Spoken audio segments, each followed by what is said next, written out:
प्यारे अजीज़ दोस्तों, अस्सलामु अलैकुम वरहमतुल्लाहि वबरकातुहू। कैसे हैं आप लोग? उम्मीद करते हैं खैर आफ़ियत से होंगे। अल्लाह तबारक व तआला आपको खुश रखे, शाद रखे, आबाद रखे। प्यारे दोस्तों, आज हम आपके लिए एक ऐसी सूरह लेकर आए हैं जिसको आप अपने घर में पढ़ लेते हैं या फिर आप सुन लेते हैं तो इंशाअल्लाह तबारक व तआला आपके घर से जादू टोना ख़त्म हो जाएगा, आपके घर से काला जादू ख़त्म हो जाएगा, आपके घर से जिन जिन्नाती असर, शैतानी असर ख़त्म हो जाएगा, आपके घर में बेपनाह बरकतें होने लगेंगी, खूब रिस्क होगा और अल्लाह तबारक व तआला आपके कारोबार में, रिस्क में, मकान और दुकान में खैर व बरकत अता फरमाएगा। प्यारे दोस्तों, उस सूरह का नाम सूरह बकरा है। यानी कि अगर आप सूरह बकरा रोज़ाना पढ़ने और सुनने का मामूल बना लेते हैं तो आपके घर से बड़ी परेशानी होगी वो ख़त्म हो जाएगी। प्यारे दोस्तों, सूरह बकरा की इतनी फजीलतें हैं, बेशुमार इसके फ़ायदे हैं। आइए हम आपको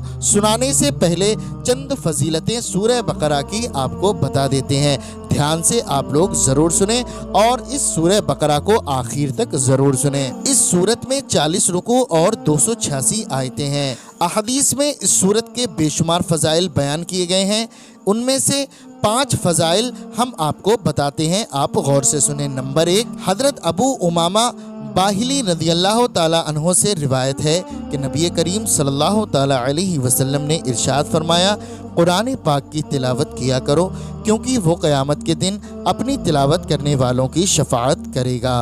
और 2 रोशन सूरतें यानी कि सूरह बकरा और सूरह आले इमरान पढ़ा करो क्योंकि ये दोनों क़यामत के दिन इस तरह आएंगी जिस तरह 2 बादल हों या 2 साइबान हों या फिर 2 उड़ते हुए परिंदों की कतारें हों, और ये दोनों सूरतें अपने पढ़ने वालों की शफाअत करेंगी। सूरह बकरा पढ़ा करो क्योंकि उसको पढ़ते रहने में बरकत है और ना पढ़ने में सवाब से महरूम रह जाने पर हसरत है और जादूगर का मुकाबला करने की ताकत नहीं रखता है। नंबर 2, हज़रत अबू हुरैरा रज़ियल्लाहु ताला अन्हु से रिवायत है, हुजूर पुरनूर सल्लल्लाहु ताला अलैहि वसल्लम ने इरशाद फरमाया, अपने घरों को कब्रिस्तान ना बनाओ, यानी अपने घरों में इबादत किया करो और शैतान उस घर से भागता है जिस घर में सूरह बकरा की तिलावत की जाती है। नंबर 3, हज़रत अबू मसऊद रज़ियल्लाहु ताला अन्हु से रिवायत है, सरकारे दो आलम सल्लल्लाहु ताला अलैहि वसल्लम ने इरशाद फरमाया, जो शख्स रात को सूरह बकरा की आखिरी 2 आयतें पढ़ लेगा तो वो उसे नागहानी मसाइब से काफ़ी होंगे, यानी कि वो तमाम परेशानियों से महफूज हो जाएगा। नंबर 4, हज़रत अबू हुरैरा रज़ियल्लाहु ताला अन्हु से रिवायत है, हुज़ूर अक़दस सल्लल्लाहु ताला अलैहि वसल्लम ने इरशाद फरमाया कि हर चीज़ की एक बुलंदी है और कुरान की बुलंदी सूरह बकरा है। इसमें एक आयत है जो कुरान की तमाम आयतों की सरदार है और वो आयत आयतुल कुर्सी है। नंबर 5, हज़रत साहिल बिन साद सादी रज़ियल्लाहु ताला अन्हु से रिवायत है, हुज़ूर अनवर सल्लल्लाहु ताला अलैहि वसल्लम ने इरशाद फरमाया, जिसने दिन के वक्त अपने घर में सूरह बकरा की तिलावत की तो 3 दिन तक शैतान उसके घर के करीब नहीं आएगा, और जिसने रात के वक्त अपने घर में सूरह बकरा की तिलावत की तो 3 रातें उसके घर में शैतान दाखिल न होगा। प्यारे दोस्तों, आप इससे अंदाज़ा लगा सकते हैं कि सूरह बकरा पढ़ने की कितनी फजीलतें हैं। अब आप सोचते होंगे हमें पढ़ना नहीं आता है तो हम इतनी बड़ी सूरह कैसे पढ़ें, तो आप बिल्कुल भी मायूस ना हो। प्यारे दोस्तों, अभी हम इसमें आपको वीडियो में सूरह बकरा पढ़कर सुनाएंगे, आप उसको सिर्फ सुन लेना, आप उसको ध्यान से सुनते रहें क्योंकि दोस्तों अल्लाह तबारक व तआला कुरान मजीद में जितना सवाब पढ़ने वाले को अता फरमाता है उतना ही सवाब कुरान मजीद सुनने वाले को अता फरमाता है। तो मैं आपसे गुजारिश करता हूँ, एक बार हमारे कहने से आप सूरह बकरा की तिलावत ज़रूर करें और तिलावत ज़रूर सुने। इंशाअल्लाह तबारक व तआला आपके घर में कोई भी दिक्कत होगी, आपके घर में रोज़ी की दिक्कत है, तंगी है, आपके कारोबार में तंगी है, तंगदस्ती है, गुर्बत है, मोहताजी है, इंशाअल्लाह तबारक व तआला ये तमाम बलाएँ, तमाम परेशानियाँ आपकी ख़त्म हो जाएंगी। बस आपको करना यह है, आपको नमाजों की पाबंदी करनी है और सूरह बकरा की तिलावत करनी है। आप सुबह में भी सुन लीजिए और आप शाम को भी सुन लीजिए। प्यारे दोस्तों, अगर आप थोड़ा सा वक्त निकाल कर सुन लेंगे तो आपका कुछ नहीं जाएगा और लेकिन आपको इससे बेशुमार फ़ायदे हासिल होंगे। तो मैं आपसे गुजारिश करता हूँ आप इसको एक बार हमारे कहने से ज़रूर सुन ले। देखना फिर ज़िंदगी में कैसे निखार आता है, आपकी तकदीर बदल जाएगी, आपकी किस्मत चमक जाएगी। तो आइए दोस्तों, आप सुनते रहें। अल्लाह तबारक व तआला की बारगाह में दुआ है, अल्लाह तबारक व तआला सूरह बकरा के सदक़े में हमें और आपको सिरात मुस्तकीम पर चलने की तौफीक अता फरमाए, हमारे रिस्क में, कारोबार में बेपनाह बरकतें अता फरमाए। अल्लाह तबारक व तआला हमारी और आपकी नेक दुआओं को अपनी बारगाह में कबूल फरमाए। आमीन या रब्बल आलमीन। प्यारे दोस्तों, आप लोग भी कमेंट बॉक्स में एक प्यारा सा आमीन ज़रूर लिख दें और अपनी ज़बान से भी आमीन ज़रूर कह दें। क्या मालूम अल्लाह रब्बुल इज़्ज़त ने किसी एक के आमीन को भी कबूल फरमा लिया तो यकीन जाने दोस्तों हमारा बेड़ा पार हो जाएगा। तो आइए दोस्तों, अब हम सुन लेते हैं सूरह बकरा को। अऊज़ु बिल्लाहि मिनश शैतानिर रजीम, बिस्मिल्लाहिर रहमानिर रहीम। अल्हम्दुलिल्लाहि रब्बिल आलमीन, अर्रहमानिर रहीम, मालिकि यौमिद्दीन, इय्याका नअबुदु व इय्याका नस्तईन,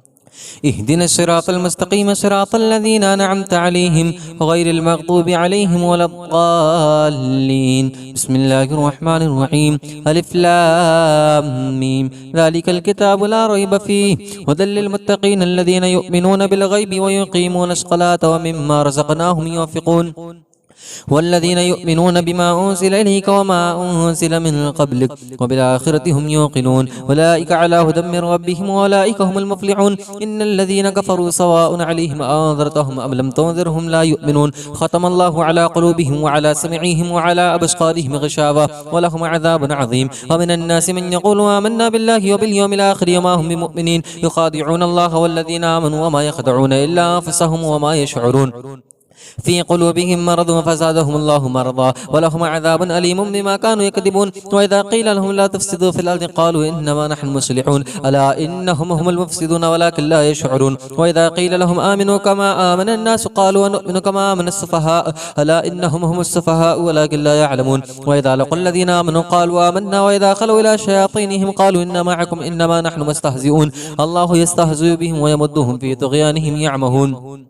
उलाइका अल्लज़ीना इश्तरौ अद-दलालता बिल-हुदा फमा रबिहत तिजारतुहुम वमा कानू मुहतदीन, मथलुहुम कमथलिल्लज़ी इस्तवक़द नारा फलम्मा अज़ाअत मा हौलहु ज़हबल्लाहु बिनूरिहिम व तरकहुम फ़ी ज़ुलुमातिन ला युबसिरून, सुम्मुन बुक्मुन उम्युन फ़हुम ला यरजिऊन। औ कशिय्यिन मिनस-समाई फ़ीहि ज़ुलुमातुन व रअदुन व बर्क़ यजअलूना असाबिअहुम फ़ी आज़ानिहिम मिन सवाइक़ि हज़रल मौत, वल्लाहु मुहीतुन बिल-काफ़िरीन। यकादुल बर्क़ु यख़्तफ़ु अबसारहुम कुल्लमा अज़ाअ लहुम मशौ फ़ीहि व इज़ा अज़लम अलैहिम क़ामू वलौ शाअ अल्लाहु लज़हब बिसमइहिम व अबसारिहिम, इन्नल्लाहा अला कुल्लि शैइन क़दीर। या अय्युहन्नासु उअ्बुदू रब्बकुम अल्लज़ी ख़लक़कुम वल्लज़ीना मिन क़ब्लिकुम लअल्लकुम तत्तक़ून, الذي جعل لكم الأرض فراشا والسماء بناء وأنزل من السماء ماء فأخرج به من الثمرات رزقا لكم فلا تجعلوا لله أندادا وأنتم تعلمون. وإن كنتم في ريب مما نزلنا على عبدنا فأتوا بسورة من مثله وادعوا شهداءكم من دون الله إن كنتم صادقين. فإن لم تفعلوا ولا تفعلوا فاتقوا النار التي وقودها الناس والحجارة أعدت للكافرين. وبشر الذين آمنوا وعملوا الصالحات أن لهم جنات تجري من تحتها الأنهار كلما رزقوا منها من ثمرة رزقا قالوا هذا الذي رزقنا من قبل وأتوا به متشابها ولهم فيها أزواج مطهرة وهم فيها خالدون. إن الله لا يستحيي أن يضرب مثلا ما بعودة فما فوقها فأما الذين آمنوا فيعلمون أنه الحق من ربهم وأما الذين كفروا فيقولون ماذا أراد الله بهذا مثلا يضل به كثيرا ويهدي به كثيرا وما يضل به إلا الفاسقين الذين ينقضون عهد الله من بعد ميثاقه ويقطعون ما أمر الله به أن يوصل ويفسدون في الأرض أولئك هم الخاسرون.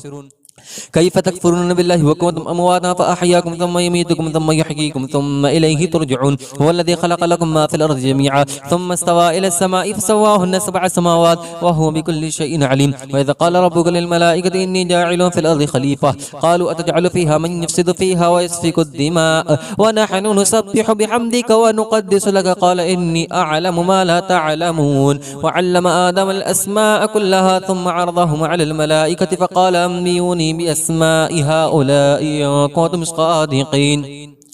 قالوا سبحانك لا علم لنا إلا ما علمتنا إنك أنت العليم الحكيم. قال يا آدم أنبئهم بأسمائهم فلما أنبأهم بأسمائهم قال ألم أقل لكم إني أعلم غيب السماوات والأرض وأعلم ما تبدون وما كنتم تكتمون. وإذ قلنا للملائكة اسجدوا لآدم فسجدوا إلا إبليس أبى واستكبر وكان من الكافرين. وقلنا يا آدم اسكن أنت وزوجك الجنة وكلا منها رغدا حيث شئتما ولا تقربا هذه الشجرة فتكونا من الظالمين. فأزلهما الشيطان عنها فأخرجهما مما كان فيه وقلنا اهبطوا بعضكم لبعض عدو ولكم في الأرض مستقر ومتاع إلى حين. فتلقى آدم من ربه كلمات فتاب عليه إنه هو التواب الرحيم. قلنا اهبطوا منها جميعا فإما يأتينكم مني هدى فما تبع هدايا فلا خوف عليهم ولا هم يحزنون. والذين كفروا وكذبوا بآياتنا أولئك أصحاب النار هم فيها خالدون. يا بني إسرائيل اذكروا نعمتي التي أنعمت عليكم وأوفوا بعهدي أوف بعهدكم وإياي فارهبون. وآمنوا بما أنزلت مصدقا لما معكم ولا تكونوا أول كافر به ولا تشتروا بآياتي ثمنا قليلا وإياي فاتقون. ولا تلبسوا الحق بالباطل وتكتموا الحق وأنتم تعلمون. وأقيموا الصلاة وآتوا الزكاة واركعوا مع الراكعين. أتأمرون الناس بالبر وتنسون أنفسكم وأنتم تتلون الكتاب أفلا تعقلون. واستعينوا بالصبر والصلاة وإنها لكبيرة إلا على الخاشعين الذين يظنون أنهم ملاقو ربهم وأنهم إليه راجعون. يا بني إسرائيل اذكروا نعمتي التي أنعمت عليكم وأني فضلتكم على العالمين. واتقوا يوما لا تجزي نفس عن نفس شيئا ولا يقبل منها شفاعة ولا يؤخذ منها عدل ولا هم ينصرون. وإذا نجيناكم من آل فرعون يسومونكم سوء العذاب يذبحون أبناءكم ويستحيون نساءكم وفي ذلكم بلاء من ربكم عظيم. وإذا فرقنا بكم البحر فنجيناكم وأغرقنا آل فرعون وأنتم تنظرون. وإذا وعدنا موسى 40 ليلة ثم اتخذتم العجل من بعده وأنتم ظالمون ثم عفونا عنكم من بعد ذلك لعلكم تشكرون. وإذا آتينا موسى الكتاب والفرقان لعلكم تهتدون. وإذا قال موسى لقومه يا قوم إنكم ظلمتم أنفسكم باتخاذكم العجل فتوبوا إلى بارئكم فقتلوا أنفسكم ذلكم خير لكم عند بارئكم فتاب عليكم إنه هو التواب الرحيم. وإذ قلتم يا موسى لن نؤمن لك حتى نرى الله جهرة فأخذتكم الصاعقة وأنتم تنظرون ثم بعثناكم من بعد موتكم لعلكم تشكرون. وظللنا عليكم الغمام وأنزلنا عليكم المن والسلوى كلوا من طيبات ما رزقناكم وما ظلمونا ولكن كانوا أنفسهم يظلمون. وإذا قلنا ادخلوا هذه القرية فكلوا منها حيث شئتم رغدا وادخلوا الباب سجدا وقولوا حطة نغفر لكم خطاياكم وسنزيد المحسنين. فبدل الذين ظلموا قولا غير الذي قيل لهم فأنزلنا على الذين ظلموا رجزا من السماء بما كانوا يفسقون. وإذا استسقى موسى لقومه فقلنا اضرب بعصاك الحجر فانفجرت منه 12 عينا قد علم كل أناس مشربهم كلوا واشربوا من رزق الله ولا تعثوا في الأرض مفسدين. وإذا قلتم يا موسى لن نصبر على طعام واحد فادع لنا ربك يخرج لنا مما تنبت الأرض من بقلها وقثائها وفومها وعدسها وبصلها قال أتستبدلون الذي هو أدنى بالذي هو خير اهبطوا مصرا فإن لكم ما سألتم وضربت عليهم الذلة والمسكنة وباءوا بغضب من الله ذلك بأنهم كانوا يكفرون بآيات الله ويقتلون النبيين بغير الحق ذلك بما عصوا وكانوا يعتدون. إن الذين آمنوا والذين هادوا والنصارى والصابئين من آمن بالله واليوم الآخر وعمل صالحا فلهم أجرهم عند ربهم ولا خوف عليهم ولا هم يحزنون. وإذا أخذنا ميثاقكم ورفعنا فوقكم الطور خذوا ما آتيناكم بقوة وذكروا ما فيه لعلكم تتقون. ثم توليتم من بعد ذلك فلولا فضل الله عليكم ورحمته لكنتم من الخاسرين. ولقد علمتم الذين اعتدوا منكم في السبت فقلنا لهم كونوا قردة خاسئين فجعلناها نكالا لما بين يديها وما خلفها وموعظة للمتقين. وإذ قال موسى لقومه إن الله يأمركم أن تذبحوا بقرة قالوا أتتخذنا هزوا قال أعوذ بالله أن أكون من الجاهلين. قالوا ادع لنا ربك يبين لنا ما هي قال إنه يقول إنها بقرة لا فارض ولا بكر عوان بين ذلك ففعلوا ما تؤمرون. قال ادع لنا ربك يبين لنا ما لونها قال إنه يقول إنها بقرة صفراء فاقع لونها تسر الناظرين. قال ادع لنا ربك يبين لنا ما هي إن البقرة شبه علينا وإنا إن شاء الله لمهتدون. قال إنه يقول إنها بقرة لا ذلول تثير الأرض ولا تسقي الحرث مسلمة لا شيئة فيها قالوا الآن جئت بالحق فذبحوها وما كادوا يفعلون. وإذا قتلتم نفسا فادارأتم فيها والله مخرج ما كنتم تكتمون فقلنا اضربوهم ببعضها كذلك يحيي الله الموتى ويريكم آياته لعلكم تعقلون. ثم قست قلوبكم من بعد ذلك فهي كالحجارة أو أشد قسوة وإن من الحجارة لما يتفجر منه الأنهار وإن منها لما يشقق فيخرج منه الماء وإن منها لما يهبط من خشية الله وما الله بغافل عما تعملون. أفتطمعون أن يؤمنوا لكم وقد كان فريق منهم يسمعون كلام الله ثم يحرفونه من بعد ما عقلوه وهم يعلمون. وإذا لقوا الذين آمنوا قالوا آمنا وإذا خلا بعضهم إلى بعض قالوا أتحدثونهم بما فتح الله عليكم ليحاجوكم به عند ربكم أفلا تعقلون أولا يعلمون أن الله يعلم ما يسرون وما يعلنون ومنهم أميون لا يعلمون الكتاب إلا أماني وإنهم إلا يظنون فويل للذين يكتبون الكتاب بأيديهم ثم يقولون هذا من عند الله ليشتروا به ثمنا قليلا فويل لهم مما كتبت أيديهم وويل لهم مما يكسبون وقالوا لن تمسنا النار إلا أياما معدودة قل اتخذتم من عند الله عهدا فلن يخلف الله عهده وهم تقولون على الله ما لا تعلمون بلى من كسب سيئة وأحاطت به خطيئته فأولئك أصحاب النار هم فيها خالدون والذين آمنوا وعملوا الصالحات أولئك أصحاب الجنة هم فيها خالدون وإذا أخذنا ميثاق بني إسرائيل لا تعبدون إلا الله وبالوالدين إحسانا وذي القربى واليتامى والمساكين وقولوا للناس حسنا وأقيموا الصلاة وآتوا الزكاة ثم توليتم إلا قليلا منكم وأنتم معرضون وإذا أخذنا ميثاقكم لا تسفكون دماءكم ولا تخرجون أنفسكم من دياركم ثم أقررتم وأنتم تشهدون ثم أنتم هؤلاء تقتلون أنفسكم وتخرجون فريقا منكم من ديارهم تظاهرون عليهم بالإثم والعدوان وإن يأتوكم أسارى تفادوهم وهو محرم عليكم إخراجهم أفتؤمنون ببعض الكتاب وتكفرون ببعض فما جزاء من يفعل ذلك منكم إلا خزي في الحياة الدنيا ويوم القيامة يردون إلى شد العذاب وما الله بغافل عما تعملون أولئك الذين اشتروا الحياة الدنيا بالآخرة فلا يخفف عنهم العذاب ولا هم ينصرون ولقد آتينا موسى الكتاب وقفينا من بعده بالرسل وآتينا عيسى ابن مريم البينات وأيدناه بروح القدس أفكلما جاءكم رسول بما لا تهوى أنفسكم استكبرتم ففريقا كذبتم وفريقا تقتلون وقالوا قلوبنا غلف بل لعنهم الله بكفرهم فقليلا ما يؤمنون ولما جاءهم كتاب من عند الله مصدقا لما معهم وكانوا من قبل يستفتحون على الذين كفروا فلما جاءهم ما عرفوا كفروا به فلعنة الله على الكافرين بئس ما اشتروا به أنفسهم أن يكفروا بما أنزل الله بغيا أن ينزل الله من فضله على من يشاء من عباده فباءوا بغضب على غضب وللكافرين عذاب مهين وإذا قيل لهم آمنوا بما أنزل الله قالوا نؤمن بما أنزل علينا ويكفرون بما وراءه وهو الحق مصدقا لما معهم قال فلم تقتلون أنبياء الله من قبل إن كنتم مؤمنين ولقد جاءكم موسى بالبينات ثم اتخذتم العجل من بعده وأنتم ظالمون وإذا أخذنا ميثاقكم ورفعنا فوقكم الطور خذوا ما آتيناكم بقوة واسمعوا قالوا سمعنا وعصينا وأشربوا في قلوبهم العجل بكفرهم قل بئس ما يأمركم به إيمانكم إن كنتم مؤمنين قل إن كانت لكم الدار الآخرة عند الله خالصة من دون الناس فتمنوا الموت إن كنتم صادقين ولن يتمنوه أبدا بما قدمت أيديهم والله عليم بالظالمين ولتجدنهم أحرص الناس على حياة ومن الذين أشركوا يود أحدهم لا يعمر 1000 سنة وما هو بمزحزحه من العذاب أن يعمر والله بصير بما يعملون قل ما كان عدوا لجبريل فإنه نزله على قلبك بإذن الله مصدقا لما بين يديه وهدى وبشرى للمؤمنين ما كان عدوا لله ملائكته ورسله جبريل وميكال فإن الله عدو للكافرين ولقد أنزلنا إليك آية بينات وما يكفر بها إلا الفاسقون أو كلما عاهدوا عهدا نبذه فريق منهم بل أكثرهم لا يؤمنون ولما جاءهم رسول من عند الله مصدقا لما معهم نبذ فريق من الذين أوتوا الكتاب كتاب الله وراء ظهورهم كأنهم لا يعلمون واتبعوا ما تتلو الشياطين على ملك سليمان وما كفر سليمان ولكن الشياطين كفروا يعلمون الناس السحر وما أنزل على الملكين ببابل هاروت وماروت وما يعلمان من أحد حتى يقولا إنما نحن فتنة فلا تكفر فيتعلمون منهما ما يفرقون به بين المرء وزوجه وما هم بضارين به من أحد إلا بإذن الله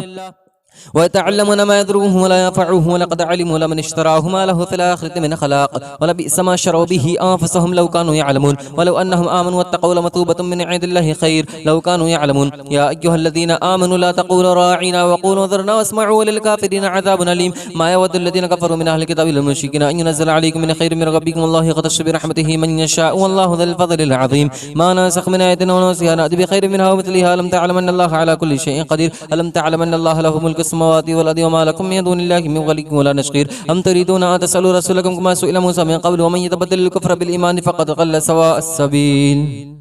ود كثير من أهل الكتاب لا يردونكم من بعد إيمانكم كفارا حسدا من عند أنفسهم من بعد ما تبين لهم الحق فاعفوا واصفحوا حتى يأتي الله بأمره إن الله على كل شيء قدير وأقيموا الصلاة وآتوا الزكاة وما تقدموا لأنفسكم من خير تجدوه عند الله إن الله بما تعملون بصير وقالوا لن يدخل الجنة إلا ما كان هدى أو نصارى تلك أمانيهم قل هاتوا برهانكم إن كنتم صادقين بلى من أسلم وجهه لله وهو محسن فله أجره عند ربه ولا خوف عليهم ولا هم يحزنون وقالت اليهود ليست اليهود على شيء وقالت النصارى ليست اليهود على شيء وهم يتلون الكتاب كذلك قال الذين لا يعلمون مثل قولهم فالله يحكم بينهم يوم القيامة فيما كانوا فيه يختلفون ومن أظلم ممن منع مساجد الله أن يذكر فيها اسمه وسعى في خرابها أولئك ما كان لهم أن يدخلوها إلا خائفين لهم في الدنيا خزي ولهم في الآخرة عذاب عظيم ولله المشرق والمغرب فإنما تولوا فتم وجه الله إن الله واسع عليم وقالوا اتخذ الله ولدا سبحانه بل له ما في السماوات والأرض كل رجل له قانت بديع السماوات والأرض وإذا قضى أمرا فإنما يقول له كن فيكون. وقال الذين لا يعلمون لولا يكلمنا الله أو تأتينا آية كذلك قال الذين من قبلهم مثل قولهم تشابهت قلوبهم قد بينا الآية لقوم يوقنون إنا أرسلناك بالحق بشيرا ونذيرا ولا تسأل عن أصحاب الجحيم ولا ترضى عنك اليهود ولا النصارى حتى تتبع ملتهم قل إن هدى الله هو الهدى ولئن اتبعت أهواءهم بعد الذي جاءك من العلم ما لك من الله من ولي ولا نصير. الذين آتيناهم الكتاب يتلونه حق تلاوته أولئك يؤمنون به ومن يكفر به فأولئك هم الخاسرون. يا بني إسرائيل اذكروا نعمتي التي أنعمت عليكم وأني فضلتكم على العالمين واتقوا يوما لا تجزي نفس عن نفس شيئا ولا يقبل منها عدل ولا تنفعها شفاعة ولا هم ينصرون. وإذ ابتلى إبراهيم ربه بكلمات فأتمهن قال إني جاعلك للناس إماما قال ومن ذريتي قال لا ينال عهد الظالمين. وإذ جعلنا البيت مثابة للناس وأمنا واتخذوا من مقام إبراهيم مصلى وعاهدنا إلى إبراهيم وإسماعيل أن طهر بيتي للطائفين والعاكفين وركع السجود. وإذا قال إبراهيم رب اجعل هذا بلدا آمنا وارزق أهله من الثمرات من آمن منهم بالله واليوم الآخر قال ومن كفر فأمتعه قليلا ثم أضطره إلى عذاب النار وبئس المصير. وإذ يرفع إبراهيم القواعد من البيت وإسماعيل ربنا تقبل منا إنك أنت السميع العليم ربنا وجعلنا مسلمين لك ومن ذريتنا أمة مسلمة لك وأرنا مناسكنا وتب علينا إنك أنت التواب الرحيم. ربنا وبعث فيهم رسولا منهم يتلو عليهم آياتك ويعلمهم الكتاب والحكمة ويزكيهم إنك أنت العزيز الحكيم. ومن يرغب عن ملة إبراهيم إلا من سفي نفسه ولقد اصطفيناه في الدنيا وإنه في الآخرة لمن الصالحين. إذ قال له ربه أسلم قال أسلمت لرب العالمين وأشقى بها إبراهيم بنيه ويعقوب. يا بني إن الله اصطفى لكم الدين فلا تموتن إلا وأنتم مسلمون. أم كنتم شهداء إذ حضر يعقوب الموت إذ قال لبنيه ما تعبدون من بعد قالوا نعبد إلهك وإله آبائك إبراهيم وإسماعيل وإسحاق إله واحدا ونحن له مسلمون. تلك أمة قد خلت لها ما كسبت ولكم ما كسبتم لا تسألون عما كانوا يعملون. وقالوا كونوا هدى أو نصارى تهتدوا قل بل ملة إبراهيم حنيفا وما كان من المشركين قولوا آمنا بالله وما أنزل إلينا وما أنزل إلى إبراهيم وإسماعيل وإسحاق ويعقوب والأسباط وما أوتي موسى وعيسى وما أوتي النبيون من ربهم لا نفرق بين أحد منهم ونحن له مسلمون. فإن آمنوا بمثل ما آمنتم به فقد اهتدوا ويتولوا فإنما هم في شقاق فسيكفيكهم الله وهو السميع العليم. صبغة الله ومن أحسن من الله صبغة ونحن له عابدون. قل تحاجوننا في الله وهو ربنا وربكم ولنا أعمالنا ولكم أعمالكم ونحن له مخلصون. أم تقولون إن إبراهيم وإسماعيل وإسحاق ويعقوب والأسباط كانوا هدى ونصارى قل أأنتم أعلم أم الله ومن أظلم ممن كتم شهادة عنده من الله وما الله بغافل عما تعملون. تلك أمة قد خلت لها ما كسبت ولكم ما كسبتم ولا تسألون عما كانوا يعملون. سيقول السفهاء من الناس ما ولاهم عن قبلتهم التي كانوا عليها قل لله المشرق والمغرب يهدي من يشاء إلى صراط مستقيم. وكذلك جعلناكم أمة وسطا لتكونوا شهداء على الناس ويكون الرسول عليكم شهيدا وما جعلنا القبلة التي كنت عليها إلا لنعلم من يتبع الرسول ممن ينقلب على عقبيه وإن كانت لكبيرة إلا على الذين هدى الله وما كان الله ليضيع إيمانكم إن الله بالناس لرؤوف رحيم. قد نرى تقلب وجهك في السماء فلنولينك قبلة ترضاها فول وجهك شطر المسجد الحرام وحيثما كنتم فولوا وجوهكم شطره وإن الذين أوتوا الكتاب لا يعلمون أنه لحق من ربهم والله بغافل عما يعملون. ولئن أتيت الذين أوتوا الكتاب بكل آية ما تبعوا قبلتك وما أنت بتابع قبلتهم وما بعضهم بتابع قبلة بعض ولئن اتبعت أهواءهم من بعد ما جاءك من العلم إنك إذا لمن الظالمين. الذين آتيناهم الكتاب يعرفونه كما يعرفون أبناءهم وإن فريقا منهم ليكتمون الحق وهم يعلمون. الحق من ربك فلا تكونن من الممترين ولكل وجهة هو موليها فاستبقوا الخيرات أينما تكونوا يأتي بكم الله جميعا إن الله على كل شيء قدير. ومن حيث خرجت فول وجهك شطر المسجد الحرام وإنه للحق من ربك وما الله بغافل عما تعملون. ومن حيث خرجت فول وجهك شطر المسجد الحرام وحيثما كنتم فولوا وجوهكم شطره لئلا يكون للناس عليكم حجة إلا الذين ظلموا منهم فلا تخشوهم واخشوني ولأتم نعمتي عليكم ولعلكم تهتدون. كما أرسلنا فيكم رسولا منكم يتلو عليكم آياتنا ويزكيكم ويعلمكم الكتاب والحكمة ويعلمكم ما لم تكونوا تعلمون فاذكروني أذكركم واشكروا لي ولا تكفرون. يا أيها الذين آمنوا استعينوا بالصبر والصلاة إن الله مع الصابرين. ولا تقولوا لمن يقتل في سبيل الله أموات بل أحياء ولكن لا تشعرون. ولنبلونكم بشيء من الخوف والجوع ونقص من الأموال والأنفس والثمرات وبشر الصابرين الذين إذا أصابتهم مصيبة قالوا إنا لله وإنا إليه راجعون. أولئك عليهم صلوات من ربهم ورحمة وأولئك هم المهتدون. إن الصفا والمروة من شعائر الله ومن حج البيت أو اعتمر فلا جناح عليه أن يطوف بهما ومن تطوع خيرا فإن الله شاكر عليم. إن الذين يكتمون ما أنزلنا من البينات والهدى من بعد ما بيناه للناس في الكتاب أولئك يلعنهم الله ويلعنهم اللاعنون إلا الذين تابوا وصلحوا وبينوا فأولئك تبوا عليهم وأنا التواب الرحيم. إن الذين كفروا وماتوا وهم كفار أولئك عليهم لعنة الله والملائكة والناس أجمعين. خالدين فيها لا يخفف عنهم العذاب ولا هم ينظرون وإلهكم إله واحد لا إله إلا هو الرحمن الرحيم إن في خلق السماوات والأرض واختلاف الليل والنهار والفلك التي تجري في البحر بما ينفع الناس وما أنزل الله من السماء من ماء فأحيا به الأرض بعد موتها وبث فيها من كل دابة وتشريف الرياح والسحاب المسخر بين السماء والأرض لآيات لقوم يعقلون ومن الناس من يتخذ من دون الله أندادا يحبونهم كحب الله والذين آمنوا أشد حبا لله ولا يرى الذين ظلموا إذ يرون العذاب أن القوة لله جميعا وأن الله شديد العذاب إذ تبرأ الذين تبعوا من الذين تبعوا ورأوا العذاب وتقطعت بهم الأسباب وقال الذين تبعوا لو أن لنا كرة فنتبرأ منهم كما تبرأوا منا كذلك يريهم الله أعمالهم حسرات عليهم وما هم بخارجين من النار يا أيها الناس كلوا مما في الأرض حلالا طيبا ولا تتبعوا خطوات الشيطان إنه لكم عدو مبين إنما يأمركم بالسوء والفحشاء وأن تقولوا على الله ما لا تعلمون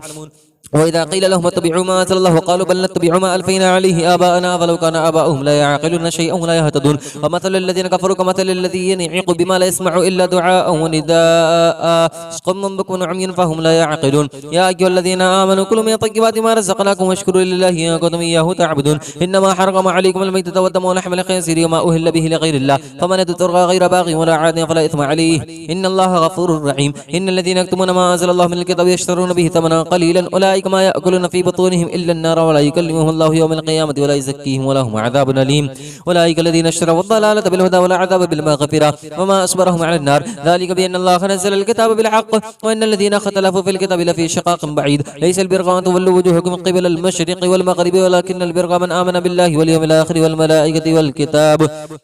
والكتاب والنبيين وآتى المال على حبه ذوي القربى واليتامى والمساكين ومن السبيل والسائلين في الرقاب وأقام الصلاة وآتى الزكاة والموفون بعهدهم إذا عاهدوا والصابرين في البأساء والضراء وحين البأس أولئك الذين صدقوا وأولئك هم المتقون يا أيها الذين آمنوا كتب عليكم القصاص في القتلى الحر بالحر والعبد بالعبد والأنثى بالأنثى فمن عفي له من أخيه شيء فاتباع بالمعروف وأداء إليه بإحسان ذلك تخفيف من ربكم ورحمة فمن اعتدى بعد ذلك فله عذاب أليم ولكم في القصص حياة يا أولي الألباب لعلكم تتقون كتب عليكم إذا حضر أحدكم الموت إن ترك خيرا الوصية للوالدين والأقربين بالمعروف حقا على المتقين فمن بدله بعد ما سمعه فإنما إثمه على الذين يبدلونه إن الله سميع عليم فمن خاف من موص جنفا أو إثما فأصلح بينهم فلا إثم عليه إن الله غفور رحيم يا أيها الذين آمنوا كتب عليكم الصيام كما كتب على الذين من قبلكم لعلكم تتقون أياما معدودات فمن كان منكم مريضا أو على سفر فعدة من أيام أخر وعلى الذين يطيقونه فدية طعام مسكين فمن تطوع خيرا فهو خير له وأن تصوموا خير لكم إن كنتم تعلمون شهر رمضان الذي أنزل فيه القرآن هدى للناس بينات من الهدى والفرقان فمن شهد منكم الشهر فليصم ومن كان مريضا أو على سفر فعدة من أيام أخر يريد الله بكم اليسر ولا يريد بكم العسر ولتكملوا العدة ولتكبروا الله على ما هداكم ولعلكم تشكرون وإذا سألك عبادي عني فإني قريب أجيب دعوة الداعي إذا دعاني فليستجيبوا لي وليؤمنوا بي لعلهم يرشدون وحل لكم ليلة الصيام الرفث إلى نسائكم وهن لباس لكم وأنتم لباس لهن علم الله أنكم كنتم تختانون أنفسكم فتاب عليكم وعفى عنكم فالآن باشروهن وابتغوا ما كتب الله لكم وكلوا واشربوا حتى يتبين لكم الخيط الأبيض من الخيط الأسود من الفجر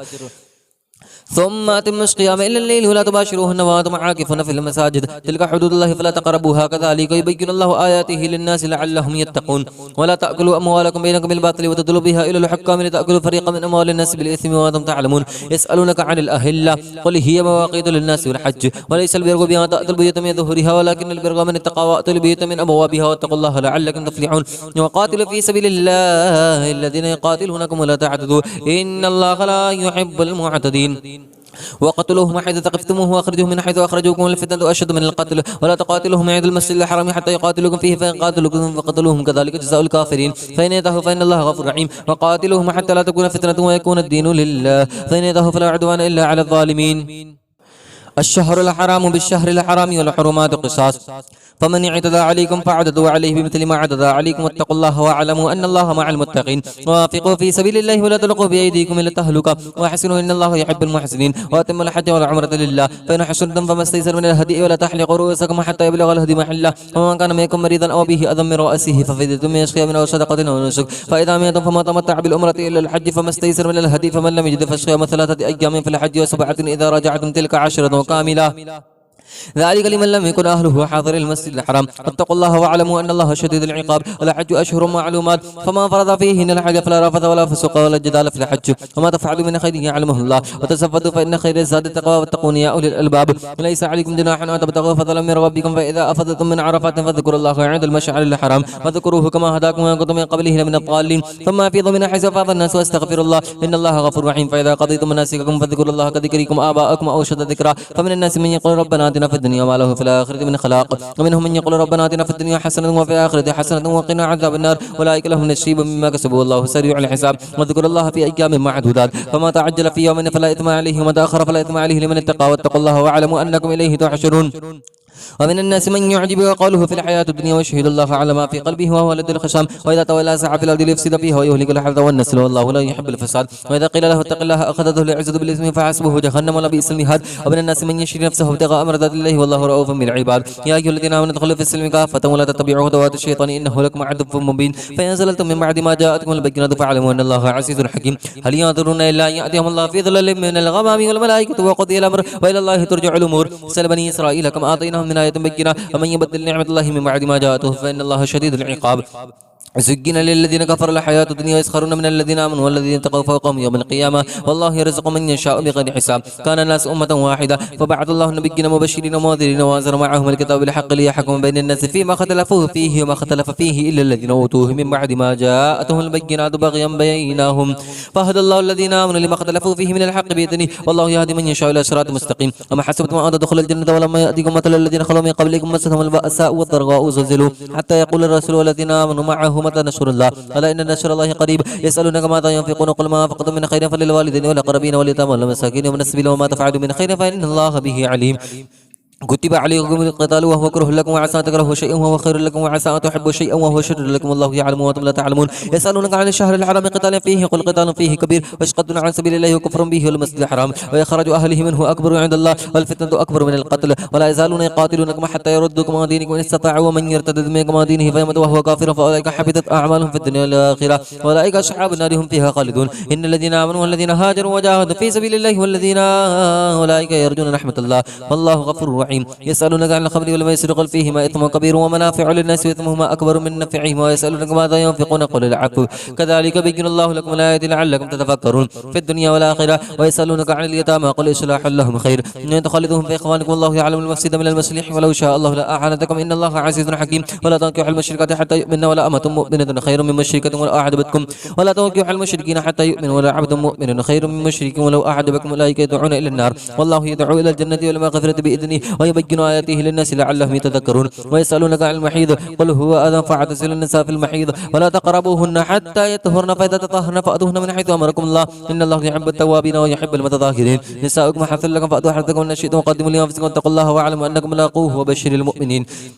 ولا تجعلوا الله عرضة لأيمانكم أن تبركوا وتتقوا وتصلحوا بين الناس والله سميع عليم. لا يؤاخذكم الله باللغو في أيمانكم ولكن يؤاخذكم بما كسبت قلوبكم والله غفور حليم. للذين يؤلون من النساء تربصوا 4 أشهر فإن الله غفور رحيم. ونسب الطلاق فإن الله سميع عليم. والمطلقات يتربصن بأنفسهن 3 قروء ولا يحل لهن أن يكتمن ما خلق الله في أرحامهن إن كن يؤمن بالله واليوم الآخر وبعولتهن أحق بردهن في ذلك إن أرادوا إصلاحا ولهن مثل الذي عليهن بالمعروف للرجال عليهن درجة والله عزيز حكيم. الطلاق مرتان فإمساك بمعروف لا تسريح بإحسان ولا يحل لكم أن تأخذوا مما آتيتموهن شيئا إلا أن يخافا ألا يقيما حدود الله فإن خفتم ألا يقيما حدود الله فلا جناح عليهما فيما افتدت به تلك حدود الله فلا تعتدوها ومن يتعدى حدود الله فأولئك هم الظالمون. فإن طلقها فلا تحل له من بعد حتى تنكح زوجا غيره فإن طلقها فلا جناح عليهما أن يتراجعا أيضا أن يقيما حدود الله وتلك حدود الله يبينها لقوم يعلمون. فإذا طلقتم النساء فبلغن أجلهن فامسكوهن بمعروف ولا تسرحوهن بمعروف ولا تمسكوهن ضرارا لتعتدوا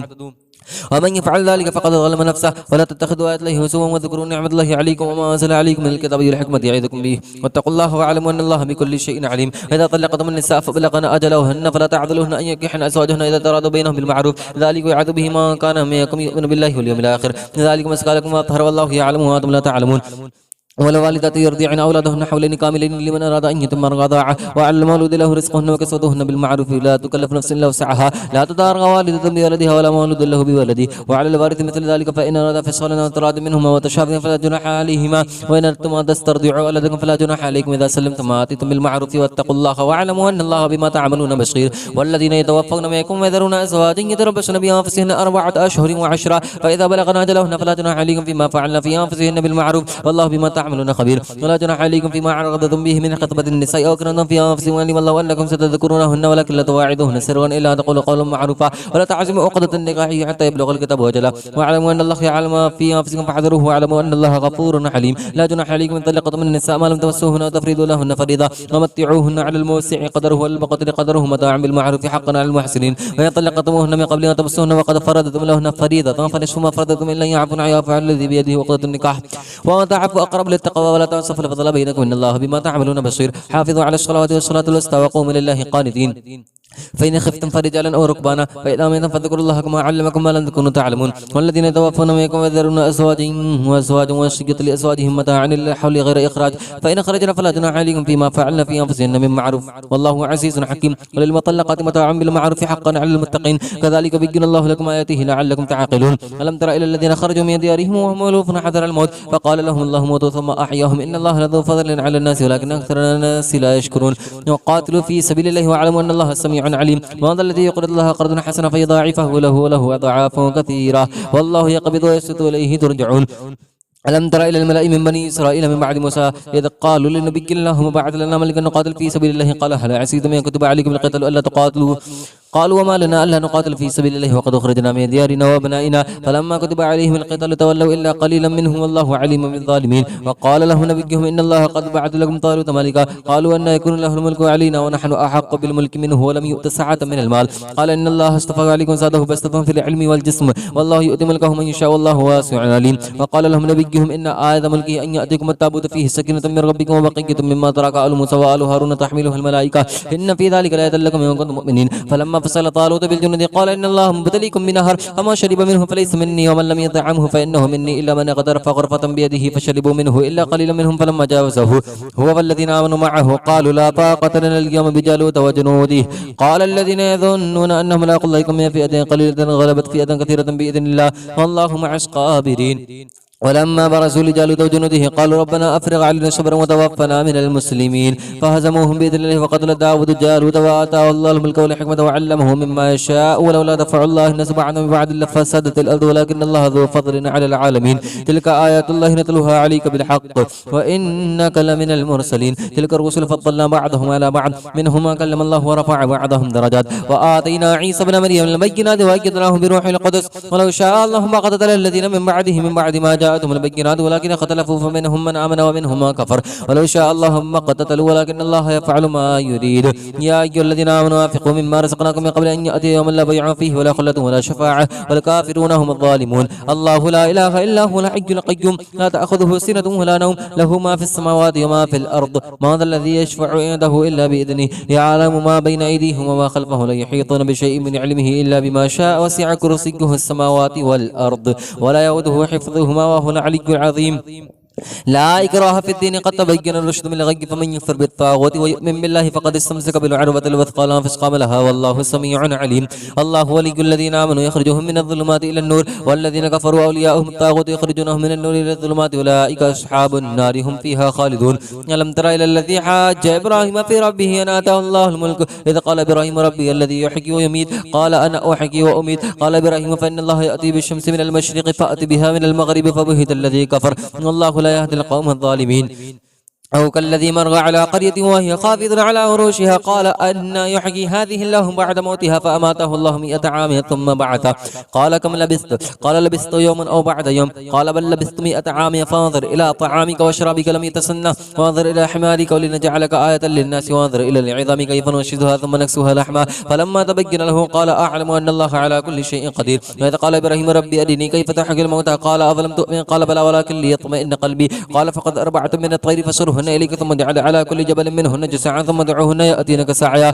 واعلم أن الله عزيز حكيم مثل الذين ينفقون أموالهم في سبيل الله كمثل حبة أنبتت 7 سنابل في كل سنبلة 100 حبة والله يضاعف لمن يشاء والله واسع عليم الذين ينفقون أموالهم في سبيل الله ثم لا يتبعون ما أنفقوا منا ولا أذى لهم أجرهم عند ربهم ولا خوف عليهم ولا هم يحزنون قول معروف ومغفرة خير من صدقة يتبعها أذى والله غني عليم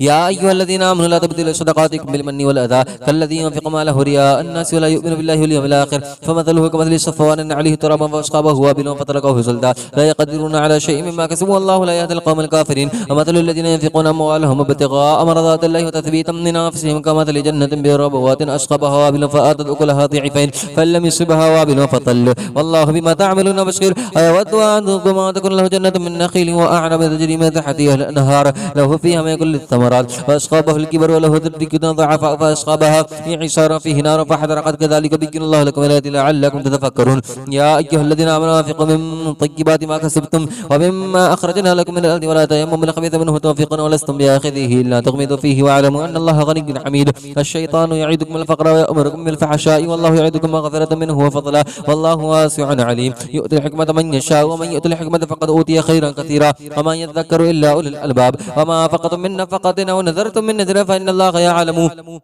وما للظالمين من أنصار إن تبدوا الصدقات فنعما هي وتخفوها وتؤتوها الفقراء فهو خير لكم ويكفر عنكم من سيئاتكم الله بما تعملون خبير ليس عليك هداهم ولكن الله يهدي من يشاء وما توفقوا من خير فلأنفسكم وما توفقون إلا ابتغاء وجه الله وما توفقوا من خير وفى إليكم وأنتم لا تظلمون وإن جنحوا للسلم فجنح لها وتوكل على الله للفقراء الذين أحصروا في سبيل الله لا يستطيعون ضربا في الأرض يحسبهم الجاهل أغنياء من التعفف تعرفهم بسيماهم لا يسألون الناس إلحافا وما توفقوا من خير فإن الله به عليم الذين ينفقون أموالهم بالليل والنهار سرا وعلانية فلهم أجرهم عند ربهم ولا خوف عليهم ولا هم يحزنون الذين يأكلون الربا لا يقومون إلا كما يقوم الذي يتخبطه الشيطان من المس ذلك بأنه قالوا إنما البيع مثل الربا وأحل الله البيع وحرم الربا فما جاءه موعظة من ربه فاتها فله ما سلف وأمره إلى الله من عاد فأولئك أصحاب النار هم فيها خالدون يمحق الله الربا ويربي الصدقات والله لا يحب كل كفار أثيم إن الذين آمنوا وعملوا الصالحات وأقاموا الصلاة وآتوا الزكاة لهم أجرهم عند ربهم ولا خوف عليهم ولا هم يحزنون يا أيها الذين آمنوا اتقوا الله وذروا ما بقي من الربا إن كنتم مؤمنين فإن لم تفعلوا فأذنوا بحرب من الله ورسوله وإن تبتم فلكم رؤوس أموالكم لا تظلمون ولا تظلمون وإن كان ذو عسرة فنذيرة إلى ميسرة وتصدقوا خير لكم إن كنتم تعلمون واتقوا يوم ترجعون فيه إلى الله ثم توفى كل نفس ما كسبت وهم لا يظلمون يا أيها الذين آمنوا إذا تداينتم بدين إلى أجل مسمى فاكتبوه ليكتب بينكم كاتب بالعدل ولا يأبى كاتب أن يكتب كما علمه الله فليكتب وليملل الذي عليه الحق وليتق الله ربه ولا يبخس منه شيئا فإن كان الذي عليه الحق سفيها أو ضعيفا أو لا يستطيع أن يمل له فليملل وليه بالعدل واستشهدوا شهيدين من رجالكم فإن لم يكن رجلين فرجل وامرأتان مما ترضون من الشهداء أن تدل إحداهما فتذكر إحداهما الأخرى ولا يأبى الشهداء إذا ما دعوا ولا تسأموا أن تكتبوه صغيرا أو كبيرا إلى أجله ذلكم أقسط عند الله وأقوام للشهادة وأدنى ألا ترتابوا إلا أن تكون تجارة حاضرة تديرونها بينكم فليس عليكم جناح ألا تكتبوها وأشهدوا إذا تبايعتم ولا يضار كاتب ولا شهيد وإن تفعلوا فإنه فسوق بكم واتقوا الله ويعلمكم الله والله بكل شيء عليم وإن كنتم على سفر ولم تجدوا كاتبا فرهان مقبوضة فإن أمن بعضكم بعضا فليؤدي الذي اؤتمن أمانته وليتق الله ربه ولا تكتموا الشهادة ومن يكتمها فإنه آثم قلبه والله بما تعملون عليم لله ما في السماوات وما في الأرض وإن تبدوا ما في أنفسكم أو تخفوه يحاسبكم به الله فيغفر لمن يشاء ويعذب من يشاء والله على كل شيء قدير آمن الرسول بما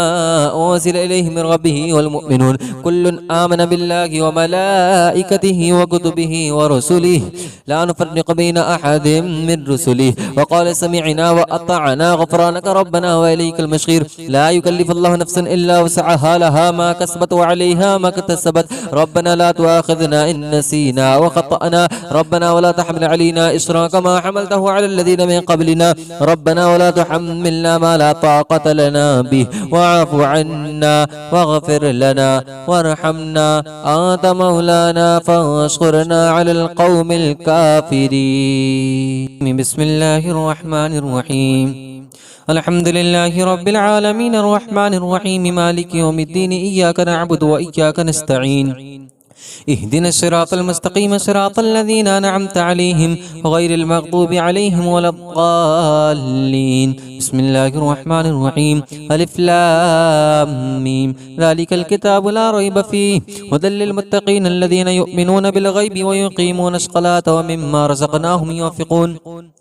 والذين يؤمنون بما أنزل إليك وما أنزل من قبلك وبالآخرة هم يوقنون أولئك على هدى من ربهم وأولئك هم المفلحون. إن الذين كفروا سواء عليهم أنذرتهم أم لم تنذرهم لا يؤمنون ختم الله على قلوبهم وعلى سمعهم وعلى أبصارهم غشاوة ولهم عذاب عظيم. ومن الناس من يقول آمنا بالله وباليوم الآخر وما هم بمؤمنين يخادعون الله والذين آمنوا وما يخدعون إلا أنفسهم وما يشعرون في قلوبهم مرض فزادهم الله مرضا ولهم عذاب أليم بما كانوا يكذبون. وإذا قيل لهم لا تفسدوا في الأرض قالوا إنما نحن مصلحون ألا إنهم هم المفسدون ولكن لا يشعرون. وإذا قيل لهم آمنوا كما آمن الناس قالوا ونؤمن كما آمن السفهاء ألا إنهم هم السفهاء ولكن لا يعلمون. وإذا لقوا الذين آمنوا قالوا آمنا وإذا خلوا إلى شياطينهم قالوا إنا معكم إنما نحن مستهزئون الله يستهزئ بهم ويمدهم في طغيانهم يعمهون. أولئك الذين اشتروا الضلالة بالهدى فما ربحت تجارتهم وما كانوا مهتدين مثلهم كمثل الذي استوقد نارا فلما أضاءت ما حوله ذهب الله بنورهم وتركهم في ظلمات لا يبصرون صم بكم عمي فهم لا يرجعون. أو كشيب من السماء فيه ظلمات ورعد وبرق يجعلون أصابعهم في آذانهم من الصواعق حذر الموت والله محيط بالكافرين يكاد البرق يخطف أبصارهم كلما أضاء لهم مشوا فيه وإذا أظلم عليهم قاموا ولو شاء الله لذهب بسمعهم وأبصارهم إن الله على كل شيء قدير. يا أيها الناس اعبدوا ربكم الذي خلقكم والذين من قبلكم لعلكم تتقون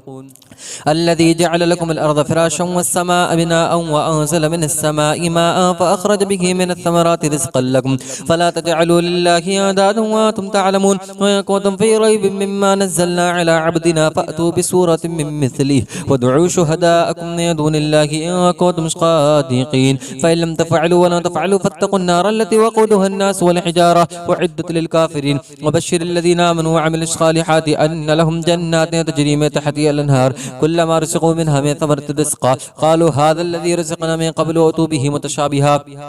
ولهم فيها أزواج مطهرة وهم فيها خالدون. إن الله لا يستحيي أن يضرب مثلا ما بعودة فما فوقها فأما الذين آمنوا فيعلمون أنه الحق من ربهم وأما الذين كفروا فيقولون ماذا أراد الله بهذا مثلا يضل به كثيرا ويهدي به كثيرا وما يضل به إلا الفاسقين الذين ينقضون عهد الله من بعد ميثاقه ويقطعون ما أمر الله به أن يوصل ويفسدون في الأرض أولئك هم الخاسرون.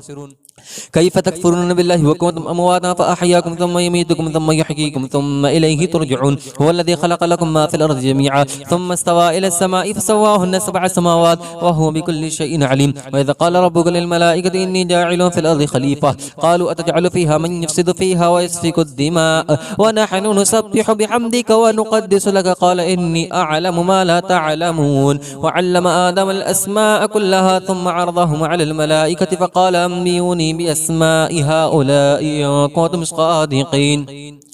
قالوا سبحانك لا علم لنا إلا ما علمتنا إنك أنت العليم الحكيم. قال يا آدم أنبئهم بأسمائهم فلما أنبأهم بأسمائهم قال ألم أقل لكم إني أعلم غيب السماوات والأرض وأعلم ما تبدون وما كنتم تكتمون. وإذا قلنا للملائكة اسجدوا لآدم فسجدوا إلا إبليس أبى واستكبر وكان من الكافرين. وقلنا يا آدم اسكن أنت وزوجك الجنة وكلا منها رغدا حيث شئتما ولا تقربا هذه الشجرة فتكونا من الظالمين.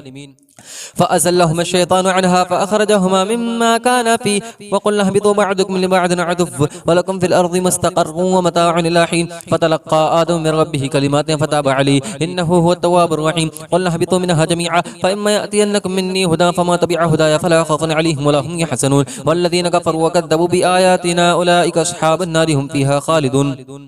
يا بني إسرائيل اذكروا نعمتي التي أنعمت عليكم وأوفوا بعهدي أوف بعهدكم وإياي فارهبون وآمنوا بما أنزلت مصدقا لما معكم ولا تكونوا أول كافر به ولا تشتروا بآياتي ثمنا قليلا وإياي فاتقون ولا تلبسوا الحق بالباطل وتكتموا الحق وأنتم تعلمون وأقيموا الصلاة وآتوا الزكاة واركعوا مع الراكعين أتأمرون الناس بالبر وتنسون أنفسكم وأنتم تتلون الكتاب أفلا تعقلون واستعينوا بالصبر والصلاة وإنها لكبيرة إلا على الخاشعين الذين يظنون أنهم ملاقو ربهم وأنهم إليه راجعون يا بني إسرائيل اذكروا نعمتي التي أنعمت عليكم وأني فضلتكم على العالمين واتقوا يوما لا تجزي نفس عن نفس شيئا ولا يقبل منها شفاعة ولا يؤخذ منها عدل ولا هم ينصرون وإذا نجيناكم من آل فرعون يسومونكم سوء العذاب يذبحون أبناءكم ويستحيون نساءكم وفي ذلكم بلاء من ربكم عظيم وإذا فرقنا بكم البحر فنجيناكم وأغرقنا آل فرعون وأنتم تنظرون وإذا وعدنا موسى 40 ليلة ثم اتخذتم العجل من بعده وأنتم ظالمون ثم عفونا عنكم من بعد ذلك لعلكم تشكرون وإذا آتينا موسى الكتاب والفرقان لعلكم تهتدون وإذا قال موسى لقومه يا قوم إنكم ظلمتم أنفسكم باتخاذكم العجل فتوبوا إلى بارئكم فقتلوا أنفسكم ذلكم خير لكم عند بارئكم فتاب عليكم إنه هو التواب الرحيم وإذ قلتم يا موسى لن نؤمن لك حتى نرى الله جهرة فأخذتكم الصاعقة وأنتم تنظرون ثم بعثناكم من بعد موتكم لعلكم تشكرون وظللنا عليكم الغمام وأنزلنا عليكم المن والسلوى كلوا من طيبات ما رزقناكم وما ظلمونا ولكن كانوا أنفسهم يظلمون وإذا قلنا ادخلوا هذه القرية فكلوا منها حيث شئتم رغدا وادخلوا الباب سجدا وقولوا حطة نغفر لكم خطاياكم وسنزيد المحسنين فبدل الذين ظلموا قولا غير الذي قيل لهم فأنزلنا على الذين ظلموا رجزا من السماء بما كانوا يفسقون وإذا استسقى موسى لقومه فقلنا اضرب بعصاك الحجر فانفجرت منه 12 عينا قد علم كل أناس مشربهم كلوا واشربوا من رزق الله ولا تعثوا في الأرض مفسدين وإذا قلتم يا موسى لن نصبر على طعام واحد فادع لنا ربك يخرج لنا مما تنبت الأرض من بقلها وقثائها وفومها وعدسها وبصلها قال أتستبدلون الذي هو أدنى بالذي هو خير اهبطوا مصرا فإن لكم ما سألتم وضربت عليهم الذلة والمسكنة وباءوا بغضب من الله ذلك بأنهم كانوا يكفرون بآيات الله ويقتلون النبيين بغير الحق ذلك بما عصوا وكانوا يعتدون إن الذين آمنوا والذين هادوا والنصارى والصابئين من آمن بالله واليوم الآخر وعمل صالحا فلهم أجرهم عند ربهم ولا خوف عليهم ولا هم يحزنون وإذا أخذنا ميثاقكم ورفعنا فوقكم الطور خذوا ما آتيناكم بقوة وذكروا ما فيه لعلكم تتقون ثم توليتم من بعد ذلك فلولا فضل الله عليكم ورحمته لكنتم من الخاسرين ولقد علمتم الذين اعتدوا منكم في السبت فقلنا لهم كونوا قردة خاسئين فجعلناها نكالا لما بين يديها وما خلفها وموعظة للمتقين وإذ قال موسى لقومه إن الله يأمركم أن تذبحوا بقرة قالوا أتتخذنا هزوا قال أعوذ بالله أن أكون من الجاهلين قال ادع لنا ربك بين لنا ما هي قال إنه يقول إنها بقرة لا فارث ولا بكر عوان بين ذلك ففعلوا ما تؤمرون قال ادع لنا ربك بين لنا ما لونها قال إنه يقول إنها بقرة صفراء فاقع لونها تسر الناظرين قال ادع لنا ربك بين لنا ما هي إن البقرة شبه علينا وإنا إن شاء الله لمهتدون قال إنه يقول إنها بقرة لا ذلول تثير الأرض ولا تسقي الحرث مسلمة لا شيئة فيها قالوا الآن جئت بالحق فذبحوها وما كادوا يفعلون وإذا قتلتم نفسا فادارأتم فيها والله مخرج ما كنتم تكتمون فقلنا اضربوهم ببعضها كذلك يحيي الله الموتى ويريكم آياته لعلكم تعقلون ثم قست قلوبكم من بعد ذلك فهي كالحجارة أو أشد قسوة وإن من الحجارة لما يتفجر منه الأنهار وإن منها لما يشقق فيخرج منه الماء وإن منها لما يهبط من خشية الله وما الله بغافل عما تعملون أفتطمعون أن يؤمنوا لكم وقد كان فريق منهم يسمعون كلام الله ثم يحرفونه من بعد ما عقلوه وهم يعلمون وإذا لقوا الذين آمنوا قالوا آمنا وإذا خلا بعضهم إلى بعض قالوا أتحدثونهم بما فتح الله عليكم ليحاجوكم به عند ربكم أفلا تعقلون أولا يعلمون أن الله يعلم ما يسرون وما يعلنون ومنهم أميون لا يعلمون الكتاب إلا أماني وإنهم إلا يظنون فويل للذين يكتبون الكتاب بأيديهم ثم يقولون هذا من عند الله ليشتروا به ثمنا قليلا فويل لهم مما كتبت أيديهم وويل لهم مما يكسبون وقالوا لن تمسنا النار إلا أياما معدودة قل اتخذتم عند الله عهدا فلن يخلف الله عهده وهم تقولون على الله ما لا تعلمون بلى من كسب سيئة وأحاطت به خطيئته فأولئك أصحاب النار هم فيها خالدون والذين آمنوا وعملوا الصالحات أولئك أصحاب الجنة هم فيها خالدون وإذا أخذنا ميثاق بني إسرائيل لا تعبدون إلا الله وبالوالدين إحسانا وذي القربى واليتامى والمساكين وقولوا للناس حسنا وأقيموا الصلاة وآتوا الزكاة ثم توليتم إلا قليلا منكم وأنتم معرضون وإذا أخذنا ميثاقكم لا تسفكون دماءكم ولا تخرجون أنفسكم من دياركم ثم أقررتم وأنتم تشهدون ثم أنتم هؤلاء تقتلون أنفسكم وتخرجون فريقا منكم من ديارهم تظاهرون عليهم بالإثم والعدوان وإن يأتوكم أسارى تفادوهم وهو محرم عليكم إخراجهم أفتؤمنون ببعض الكتاب وتكفرون ببعض فما جزاء من يفعل ذلك منكم إلا خزي في الحياة الدنيا ويوم القيامة يردون إلى شد العذاب وما الله بغافل عما تعملون أولئك الذين اشتروا الحياة الدنيا بالآخرة فلا يخفف عنهم العذاب ولا هم ينصرون ولقد آتينا موسى الكتاب وقفينا من بعده بالرسل وآتينا عيسى ابن مريم البينات وأيدناه بروح القدس أفكلما جاءكم رسول بما لا تهوى أنفسكم استكبرتم ففريقا كذبتم وفريقا تقتلون وقالوا قلوبنا غلف بل لعنهم الله بكفرهم فقليلا ما يؤمنون ولما جاءهم كتاب من عند الله مصدقا لما معهم وكانوا من قبل يستفتحون على الذين كفروا فلما جاءهم ما عرفوا كفروا به فلعنة الله على الكافرين بئس ما اشتروا به أنفسهم أن يكفروا بما أنزل الله بغيا أن ينزل الله من فضله على من يشاء من عباده فباءوا بغضب على غضب وللكافرين عذاب مهين وإذا قيل لهم آمنوا بما أنزل الله قالوا نؤمن بما أنزل علينا ويكفرون بما وراءه وهو الحق مصدقا لما معهم قال فلم تقتلون أنبياء الله من قبل إن كنتم مؤمنين ولقد جاءكم موسى بالبينات ثم اتخذتم العجل من بعده وأنتم ظالمون وإذا أخذنا ميثاقكم ورفعنا فوقكم الطور خذوا ما آتيناكم بقوة واسمعوا قالوا سمعنا وعصينا وأشربوا في قلوبهم العجل بكفرهم قل بئس ما يأمركم به إيمانكم إن كنتم مؤمنين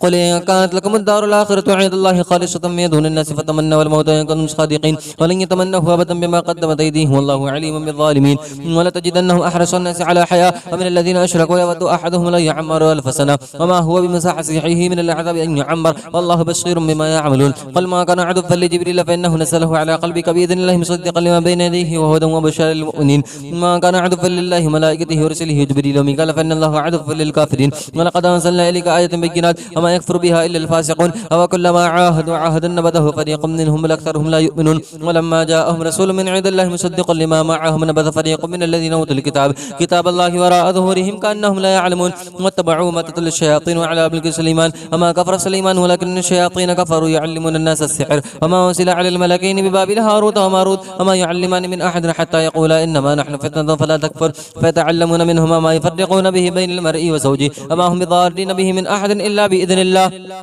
ويتعلمون ما يضرهم ولا ينفعهم ولقد علموا لمن اشتراه ما له في الآخرة من خلاق ولبئس ما شروا به أنفسهم لو كانوا يعلمون ولو أنهم آمنوا واتقوا لمثوبة من عند الله خير لو كانوا يعلمون يا أيها الذين آمنوا لا تقولوا راعينا وقولوا انظرنا واسمعوا وللكافرين عذاب أليم ما يود الذين كفروا من أهل الكتاب للمشركين أن ينزل عليكم من خير من ربكم والله يختص برحمته من يشاء والله ذو الفضل العظيم ما ناسخ من آية وننسها نأتي بخير منها ومثلها ألم تعلم أن الله على كل شيء قدير ألم تعلم أن الله له ملك السماوات والأرض وما لكم من دون الله من ولي ولا نصير أم تريدون أن تسألوا رسولكم كما سئل موسى من قبل ومن يتبدل الكفر بالإيمان فقد ضل سواء السبيل ود كثير من أهل الكتاب لا يردونكم من بعد إيمانكم كفارا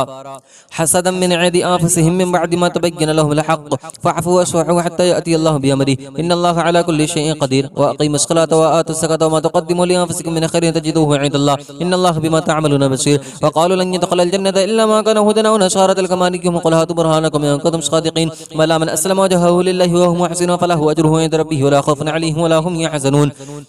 وقالت اليهود ليست اليهود على شيء وقالت النصارى ليست اليهود على شيء وهم يتلون الكتاب كذلك قال الذين لا يعلمون مثل قولهم فالله يحكم بينهم يوم القيامة فيما كانوا فيه يختلفون ومن أظلم ممن منع مساجد الله أن يذكر فيها اسمه وسعى في خرابها أولئك ما كان لهم أن يدخلوها إلا خائفين لهم في الدنيا خزي ولهم في الآخرة عذاب عظيم ولله المشرق والمغرب فإنما تولوا فتم وجه الله إن الله واسع عليم وقالوا اتخذ الله ولدا سبحانه بل له ما في السماوات والأرض كل له قانتون بديع السماوات والأرض وإذا قضى أمرا فإنما يقول له كن فيكون وقال الذين لا يعلمون لولا يكلمنا الله أو تأتينا آية كذلك قال الذين من قبلهم مثل قولهم تشابهت قلوبهم وقد بينا الآية لقوم يوقنون إنا أرسلناك بالحق بشيرا ونذيرا ولا تسأل عن أصحاب الجحيم ولا ترضى عنك اليهود ولا النصارى حتى تتبع ملتهم قل إن هدى الله هو الهدى ولئن اتبعت أهواءهم بعد الذي جاءك من العلم ما لك من الله من ولي ولا نصير الذين آتيناهم الكتاب يتلونه حق تلاوته أولئك يؤمنون به ومن يكفر به فأولئك هم الخاسرون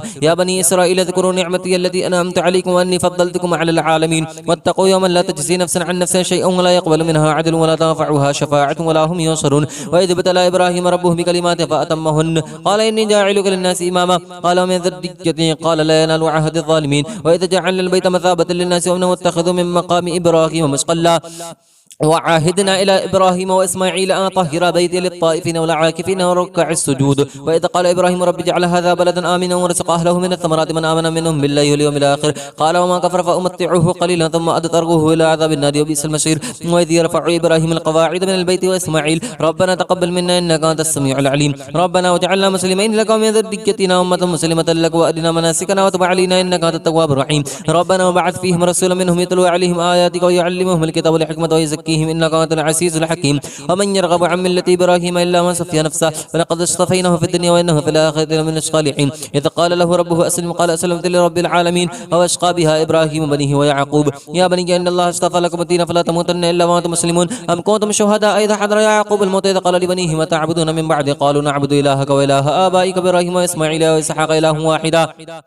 ونحن له مسلمون تلك أمة قد خلت لها ما كسبت ولكم ما كسبتم لا تسألون عما كانوا يعملون. وقالوا كونوا هدى أو نصارى تهتدوا قل بل ملة إبراهيم حنيفا وما كان من المشركين قولوا آمنا بالله وما أنزل إلينا وما أنزل إلى إبراهيم وإسماعيل وإسحاق ويعقوب والأسباط وما أوتي موسى وعيسى وما أوتي النبيون من ربهم لا نفرق بين أحد منهم ونحن له مسلمون. فإن آمنوا بمثل ما آمنتم به فقد اهتدوا ويتولوا فإنما هم في شقاق فسيكفيكهم الله وهو السميع العليم. صبغة الله ومن أحسن من الله صبغة ونحن له عابدون. قل أتحاجوننا في الله وهو ربنا وربكم ولنا أعمالنا ولكم أعمالكم ونحن له مخلصون. أم تقولون إن إبراهيم وإسماعيل وإسحاق ويعقوب الأسباط كانوا هدى ونصارى قل أأنتم أعلم أم الله ومن أظلم ممن كتم شهادة عنده من الله وما الله بغافل عما تعملون. تلك أمة قد خلت لها ما كسبت ولكم ما كسبتم ولا تسألون عما كانوا يعملون.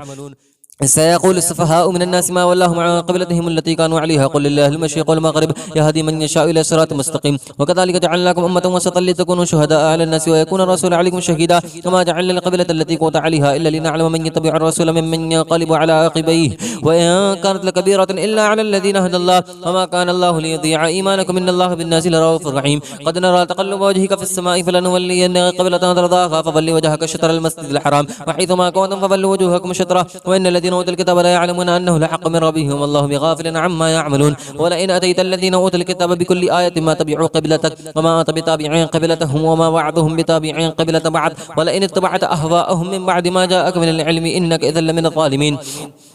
الذين آتيناهم الكتاب يعرفونه كما يعرفون أبناءهم وإن فريقا منهم ليكتمون الحق وهم يعلمون. الحق من ربك فلا تكونن من الممترين ولكل وجهة هو موليها فاستبقوا الخيرات أينما تكونوا يأتي بكم الله جميعا إن الله على كل شيء قدير. ومن حيث خرجت فول وجهك شطر المسجد الحرام وإنه للحق من ربك وما الله بغافل عما تعملون. ومن حيث خرجت فول وجهك شطر المسجد الحرام وحيث ما كنتم فولوا وجوهكم شطره لئلا يكون للناس عليكم حجة إلا الذين ظلموا منهم فلا تخشوهم واخشوني ولأتم نعمتي عليكم ولعلكم تهتدون. كما أرسلنا فيكم رسولا منكم يتلو عليكم آياتنا ويزكيكم ويعلمكم الكتاب والحكمة ويعلمكم ما لم تكونوا تعلمون فاذكروني أذكركم واشكروا لي ولا تكفرون. يا أيها الذين آمنوا استعينوا بالصبر والصلاة إن الله مع الصابرين. ولا تقولوا لمن يقتل في سبيل الله أموات بل أحياء ولكن لا تشعرون. ولنبلونكم بشيء من الخوف والجوع ونقص من الأموال والأنفس والثمرات وبشر الصابرين الذين إذا أصابتهم مصيبة قالوا إنا لله وإنا إليه راجعون. أولئك عليهم صلوات من ربهم ورحمة وأولئك هم المهتدون. إن الصفا والمروة من شعائر الله ومن حج البيت أو اعتمر فلا جناح عليه أن يطوف بهما ومن تطوع خيرا فإن الله شاكر عليم. إن الذين يكتمون ما أنزلنا من البينات والهدى من بعد ما بيناه للناس في الكتاب أولئك يلعنهم الله يلعنهم اللاعنون إلا الذين تابوا وصلحوا وبينوا فأولئك تبوا عليهم وأنا التواب الرحيم. إن الذين كفروا وماتوا وهم كفار أولئك عليهم لعنة الله والملائكة والناس أجمعين خالدين فيها لا يخفف عنهم العذاب ولا هم ينظرون. وإلهكم إله واحد لا إله إلا هو الرحمن الرحيم. إن في خلق السماوات والأرض واختلاف الليل والنهار والفلك التي تجري في البحر بما ينفع الناس وما أنزل الله من السماء من ماء فأحيا به الأرض بعد موتها وبث فيها من كل دابة وتصريف الرياح والسحاب المسخر بين السماء والأرض لآيات لقوم يعقلون. ومن الناس من يتخذ من دون الله أندادا يحبونهم كحب الله والذين آمنوا أشد حبا لله ولا يرى الذين ظلموا إذ يرون العذاب أن القوة لله جميعا وأن الله شديد العذاب. إذ تبرأ الذين تبعوا من الذين تبعوا ورأوا العذاب وتقطعت بهم الأسباب وقال الذين تبعوا لو أن لنا كرة فنتبرأ منهم كما تبرأوا منا كذلك يريهم الله أعمالهم حسرات عليهم وما هم بخارجين من النار. يا أيها الناس كلوا مما في الأرض حلالا طيبا ولا تتبعوا خطوات الشيطان إنه لكم عدو مبين. إنما يأمركم بالسوء والفحشاء وأن تقولوا على الله ما لا تعلمون وإذا قيل لهم اتبعوا ما أنزل الله قالوا بل نتبع ما ألفينا عليه آباءنا ولو كان آباؤهم لا يعقلون شيئا ولا يهتدون ومثل الذين كفروا كمثل الذي ينعق بما لا يسمع إلا دعاء ونداء صم بكم عمي فهم لا يعقلون يا أيها الذين آمنوا كلوا من طيبات ما رزقناكم واشكروا لله إن كنتم إياه تعبدون إنما حرم عليكم الميتة والدم ولحم الخنزير وما أهل به لغير الله فمن اضطر غير باغ ولا عاد فلا إثم عليه إن الله غفور رحيم إن الذين يكتمون ما أنزل الله من الكتاب يشترون به ثمنا قليلا أولئك ما يأكلون في بطونهم إلا النار ولا يكلمهم الله يوم القيامة ولا يزكيهم ولهم عذاب أليم أولئك الذين اشتروا الضلالة بالهدى والعذاب بالمغفرة وما أصبرهم على النار ذلك بأن الله نزل الكتاب بالحق وإن الذين اختلفوا في الكتاب لفي شقاق بعيد ليس البر أن تولوا وجوهكم قبل المشرق والمغرب ولكن البر من آمن بالله واليوم الآخر والملائكة والكتاب والنبيين وآتى المال على حبه ذوي القربى واليتامى والمساكين ومن السبيل والسائلين في الرقاب وأقام الصلاة وآتى الزكاة والموفون بعهدهم إذا عاهدوا والصابرين في البأساء والضراء وحين البأس أولئك الذين صدقوا أولئك هم المتقون يا أيها الذين آمنوا كتب عليكم القصاص في القتلى الحر بالحر والعبد بالعبد والأنثى بالأنثى ومن عفي له من أخيه شيء فاتباع بالمعروف وأداء إليه بإحسان ذلك تخفيف من ربكم ورحمة فمن اعتدى بعد ذلك فله عذاب أليم ولكم في القصص حياة يا أولي الألباب لعلكم تتقون كتب عليكم إذا حضر أحدكم الموت إن ترك خيرا الوصية للوالدين والأقربين بالمعروف حقا على المتقين فمن بدله بعد ما سمعه فإنما إثمه على الذين يبدلونه إن الله سميع عليم فمن خاف من موص جنفا أو إثما فصلح بينهم فلا إثم عليه إن الله غفور رحيم يا أيها الذين آمنوا كتب عليكم الصيام كما كتب على الذين من قبلكم لعلكم تتقون أياما معدودات فمن كان منكم مريضا أو على سفر فعدة من أيام أخر وعلى الذين يطيقونه فدية طعام مسكين فمن تطوع خيرا فهو خير له وأن تصوموا خير لكم إن كنتم تعلمون شهر رمضان الذي أنزل فيه القرآن هدى للناس بينات من الهدى والفرقان فمن شهد منكم الشهر فليصم ومن كان مريضا أو على سفر فعدة من أيام أخر يريد الله بكم اليسر ولا يريد بكم العسر ولتكملوا العدة ولتكبروا الله على ما هداكم ولعلكم تشكرون وإذا سألك عبادي عني فإني قريب أجيب دعوة الداعي إذا دعاني فليستجيبوا لي وليؤمنوا بي لعلهم يرشدون وحل لكم ليلة الصيام الرفث إلى نسائكم وهن لباس لكم وأنتم لباس لهن علم الله أنكم كنتم تختانون أنفسكم فتاب عليكم وعفى عنكم فالآن باشروهن وابتغوا ما كتب الله لكم وكلوا واشربوا حتى يتبين لكم الخيط الأبيض من الخيط الأسود من الفجر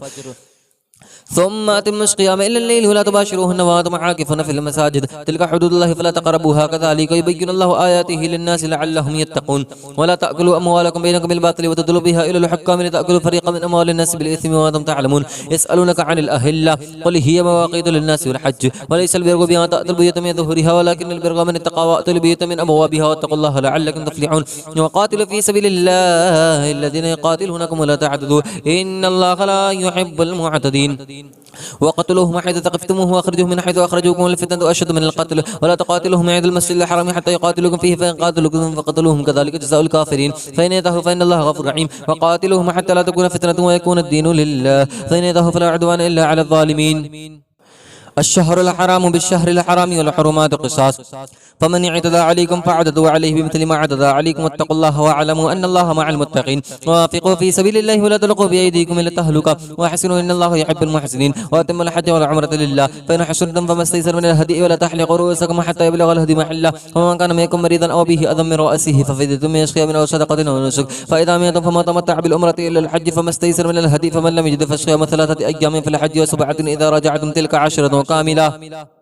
ذلك لمن لم يكن أهله حاضر المسجد الحرام واتقوا الله واعلموا أن الله شديد العقاب الحج أشهر معلومات فما فرض فيهن الحج فلا رفث ولا فسوق ولا جدال في الحج وما تفعلوا من خير يعلمه الله وتزودوا فإن خير الزاد التقوى واتقون يا أولي الألباب ليس عليكم جناح أن تبتغوا فضلا من ربكم فإذا أفضتم من عرفات فاذكروا الله عند المشعر الحرام وذكروه كما هداكم وإن كنتم من قبله لمن الضالين ثم أفيضوا من حيث أفاض الناس واستغفروا الله إن الله غفور رحيم فإذا قضيتم مناسككم فاذكروا الله كذكركم آباءكم أو أشد ذكرا فمن الناس من يقول ربنا آتنا في الدنيا وما له في الآخرة من خلاق ومنهم من يقول ربنا آتنا في الدنيا حسنة وفي الآخرة حسنة وقنا عذاب النار أولئك لهم نصيب مما كسبوا والله سريع الحساب واذكروا الله في أيام معدودات فما تعجل في يوم فلا إثم عليه وما تأخر فلا إثم عليه لمن اتقى واتقوا الله واعلموا أنكم إليه تحشرون ومن الناس من يعجبك قوله في الحياة الدنيا ويشهد الله على ما في قلبه وهو لد الخصام وإذا تولى سعى في الأرض ليفسد فيها ويهلك الحرث والنسل والله لا يحب الفساد وإذا قيل له اتق الله أخذته العزة بالإثم فحسبه جهنم ولبئس المهاد ومن الناس من يشري نفسه ابتغاء مرضات الله والله رؤوف بالعباد يا أيها الذين آمنوا ادخلوا في السلم كافة ولا تتبعوا خطوات الشيطان إنه لكم عدو مبين فإن زللتم من بعد ما جاءتكم البينات فاعلموا أن الله عزيز حكيم هل ينظرون إلا أن يأتيهم الله في ظلال من الغمام والملائكة وقضي الأمر وإلى الله ترجع الأمور سل بني إسرائيل كما آتيناهم من آية بينة ومن يبدل نعمة الله من بعد ما جاءته فإن الله شديد العقاب زين للذين كفروا الحياة الدنيا يسخرون من الذين آمنوا والذين اتقوا فوقهم يوم القيامة والله يرزق من يشاء بغير حساب كان الناس أمة واحدة فبعث الله النبيين مبشرين ومنذرين وأنزل معهم الكتاب بالحق ليحكم بين الناس فيما اختلفوا فيه وما اختلف فيه إلا الذين أوتوه من بعد ما جاءتهم البينات بغيا بينهم فهدى الله الذين آمنوا لما اختلفوا فيه من الحق بإذنه والله يهدي من يشاء إلى صراط مستقيم أما حسبتم أن تدخلوا الجنة ولما يأتيكم مثل الذين خلوا من قبلكم مستهم البأساء والضراء زلزلوا حتى يقول الرسول والذين آمنوا معه متى نصر الله ألا إن نصر الله قريب يسألونك ماذا ينفقون قل ما أنفقتم من خير فللوالدين والأقربين واليتامى والمساكين ومن السبيل وما تفعلوا من خير فإن الله به عليم كتب عليكم القتال وهو كره لكم وعسى أن تكرهوا شيئا وهو خير لكم وعسى أن تحبوا شيئا وهو شر لكم والله يعلم وأنتم لا تعلمون يسألونك عن الشهر الحرام قتال فيه قل قتال فيه كبير وشقد عن سبيل الله وكفر به والمسجد الحرام ويخرج أهله منه أكبر عند الله والفتنة أكبر من القتل ولا يزالون يقاتلونكم حتى يردوكم عن دينكم إن استطاعوا ومن يرتد منكم عن دينه فيمت وهو كافر فأولئك حبطت أعمالهم في الدنيا والآخرة وأولئك أصحاب النار هم فيها خالدون إن الذين آمنوا والذين هاجروا وجاهدوا في سبيل الله والذين أولئك يرجون رحمة الله والله غفور رحيم يسألونك عن الخمر والميسر قل فيهما إثم كبير ومنافع للناس وإثمهما أكبر من نفعهما ويسألونك ماذا ينفقون قل العفو كذلك بين الله لكم الآيات لعلكم تتفكرون في الدنيا والآخرة ويسألونك عن اليتامى قل إصلاح لهم خير إن تخلدهم في إخوانكم والله يعلم المفسد من المصلح ولو شاء الله لأعانتكم إن الله عزيز حكيم ولا تنكحوا المشركات حتى يؤمن ولا أمة مؤمنة خير من مشركة ولو أعجبتكم ولا تنكحوا المشركين حتى يؤمن ولا عبد مؤمن خير من مشرك ولو أعجبكم أولئك يدعون إلى النار والله يدعو إلى الجنة والمغفرة بإذنه ويبين آياته للناس لعلهم يتذكرون ويسألونك عن المحيض قل هو أذى فاعتزلوا النساء في المحيض ولا تقربوهن حتى يطهرن فإذا تطهرن فأتوهن من حيث أمركم الله إن الله يحب التوابين ويحب المتطهرين نساؤكم حرث لكم فأتوا حرثكم إن شئتم وقدموا لأنفسكم واتقوا الله واعلموا أنكم ملاقوه وبشر المؤمنين ولا تجعلوا الله عرضة لأيمانكم أن تبركوا وتتقوا وتصلحوا بين الناس والله سميع عليم لا يؤاخذكم الله باللغو في أيمانكم ولكن يؤاخذكم بما كسبت قلوبكم والله غفور حليم للذين يؤلون من النساء تربصوا 4 أشهر فينفعوا فإن الله غفور رحيم ونسم الطلاق فإن الله سميع عليم والمطلقات يتربصن بأنفسهن 3 قروء ولا يحل لهن أن يكتمن ما خلق الله في أرحامهن إن كن يؤمن بالله واليوم الآخر وبعولتهن أحق بردهن في ذلك إن أرادوا إصلاحا ولهن مثل الذي عليهن بالمعروف للرجال عليهن درجة والله عزيز حكيم الطلاق مرتان فإمساكم بمعروف لا تسريح بإحسان ولا يحل لكم أن تأخذوا مما آتيتموهن شيئا إلا أن يخافا ألا يقيما حدود الله فإن خفتم ألا يقيما حدود الله فلا جناح عليهما فيما افتدت به تلك حدود الله فلا تعتدوها ومن يتعدى حدود الله فأولئك هم الظالمون فإن طلقها فلا تحل له من بعد حتى تنكح زوجا غيره فإن طلقها فلا جناح عليهما أن يتراجعا إن ظن أن يقيما حدود الله وتلك حدود الله يبينها لقوم يعلمون فإذا طلقتم النساء فبلغن أجلهن فامسكوهن بمعروف سرحوهن بمعروف ولا تمسكوهن ضرارا لتعتدوا ومن يفعل ذلك فقد ظلم نفسه ولا تتخذوا آيات الله هزوا واذكروا نعمة الله عليكم وما أنزل عليكم من الكتاب والحكمة يعظكم به واتقوا الله واعلموا أن الله بكل شيء عليم إذا طلقتم النساء فبلغن أجلهن فلا تعذلوهن أن ينكحن أزواجهن إذا تراضوا بينهم بالمعروف ذلك يعظ به ما كان منكم يؤمن بالله واليوم الآخر ذلك مسكالكم وأطهر والله يعلم وأنتم لا تعلمون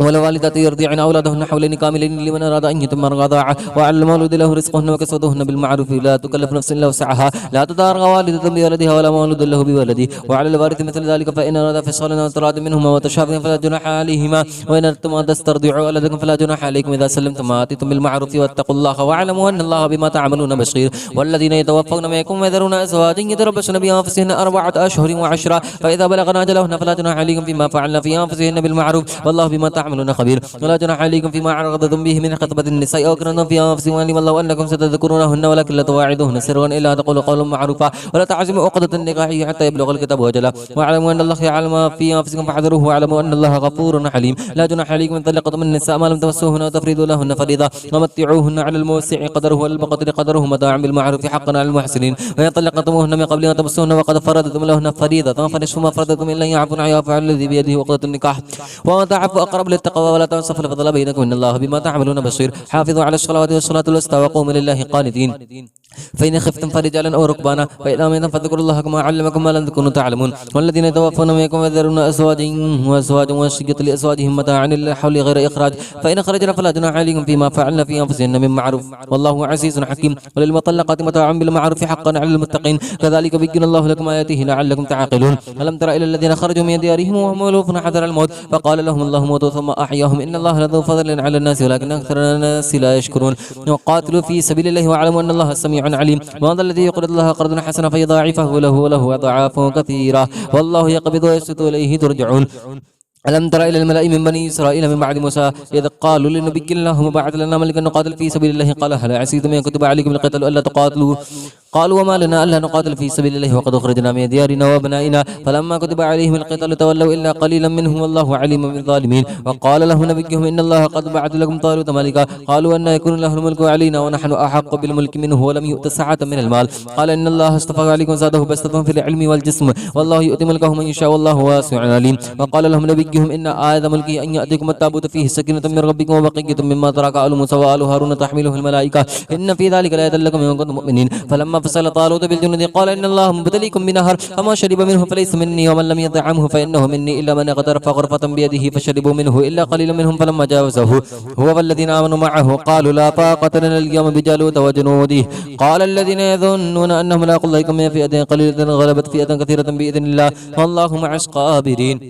ولما برزوا لجالوت وجنوده قالوا ربنا أفرغ علينا صبرا وتوفنا من المسلمين فهزموهم بإذن الله وقتل داود جالوت وآتاه الله الملك والحكمة وعلمه مما يشاء ولولا دفع الله الناس بعضهم ببعض لفسدت الأرض ولكن الله ذو فضل على العالمين تلك آيات الله نتلوها عليك بالحق وإنك لمن المرسلين تلك الرسل فضلنا بعضهم على بعض منهم من كلم الله ورفع بعضهم درجات وآتينا عيسى بن مريم البينات وأيدناه بروح القدس ولو شاء الله ما قتل الذين من بعدهم من بعد ما جاءتهم البينات ولكن اختلفوا فمنهم من آمن ومنهم من كفر ولو شاء الله ما قتلوا ولكن الله يفعل ما يريد يا أيها الذين آمنوا أنفقوا مما رزقناكم من قبل أن يأتي يوم لا بيع فيه ولا خلة ولا شفاعة والكافرون هم الظالمون الله لا إله إلا هو الحي القيوم لا تأخذه سنة ولا نوم له ما في السماوات وما في الأرض ما ذا الذي يشفع عنده إلا بإذنه يعلم ما بين أيديهم وما خلفه لا يحيطون بشيء من علمه إلا بما شاء وسع كرسيه السماوات والأرض ولا يؤوده حفظهما وهو العلي العظيم